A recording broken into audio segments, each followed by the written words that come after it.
ازيكم؟ الفيديو ده اتطلب مني سواء على تيك توك او على الانستجرام او حتى ناس كانت بتبعتلي على الفيسبوك بيبعتولي علشان عايزين يعرفوا ازاي بنشتغل فريلانس وبنعمل فلوس من الكتابة.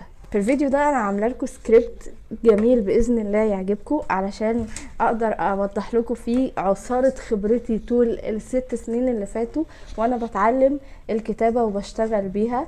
فبليز كيب واتشنج لو عايزين تستفادوا. طيب الاول لازم نعرف نفرق بين حاجتين مهمين جدا: الكتابه الابداعيه والكوبي رايتنج او كتابة الاعلانات. دي حاجة ودي حاجة تانية خالص، ومعظم الناس بتخلط بينهم وفاكرين ان الاتنين حاجة واحدة، وهم مش حاجة واحدة ولا حتى يقربوا لبعض. كل وجه التشابه بينهم ان ده بيتكتب وده بيتكتب. في الفيديو ده باذن الله هشرح عن الكتابة الابداعية. هنخلي الكوبي رايتنج في فيديو منفصل علشان اللي حابب يشتغل في المجال ده يشتغل واللي حابب يشتغل في المجال ده يشتغل. انا عن نفسي بشتغل في الاتنين، وهقول لكم كل حاجة اعرفها عن المجالين وازاي تجيبوا عملاء من كل مجال فيهم. الكتابة الابداعية